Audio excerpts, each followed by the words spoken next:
listening to Let's Walk About, a series where stories live in the places we walk.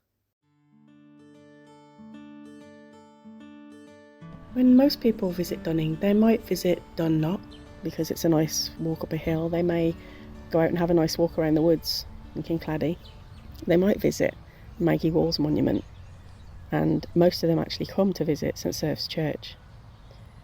But a lot of them miss something that's obvious right in the middle of the village, in Tron Square. You might just walk past it without really seeing it or noticing it, but this thing is the village fountain. If you look closer, there's a plaque that tells you about Alexander Martin. So who was Alexander Martin, and why does he have a fountain in the middle of Dunning?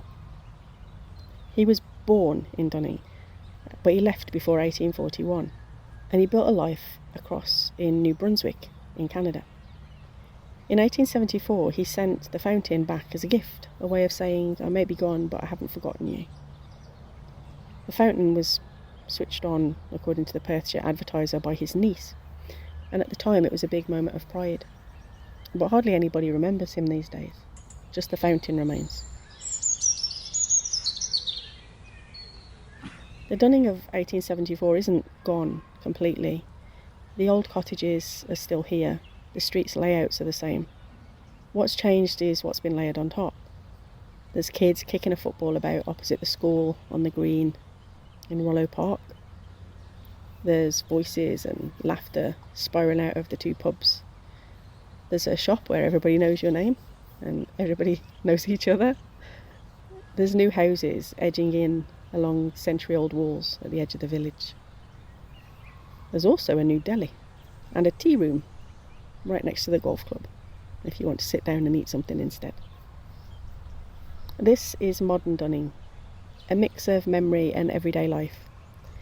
People here talk about the hall and the school and the community-owned woodlands, the groups that are going on in the village. This is the kind of place that everybody wants to be. People talk about what kind of village they want this to be in future. Just, I guess, as the old folk in 1874 talked about fountains and pride. People today talk about community projects, young families moving in and older residents keeping traditions alive. The landmarks, even ordinary ones, have become memories. The thorn tree marked survival, the fountain marks connection, and maybe things that people are building now will be remembered the same way in hundreds and hundreds of years' time. The real lesson here is that nothing ordinary stays ordinary forever.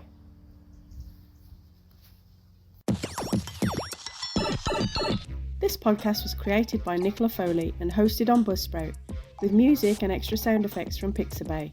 Thank you for listening. I really appreciate you spending your time here, and I hope you'll join me again next time.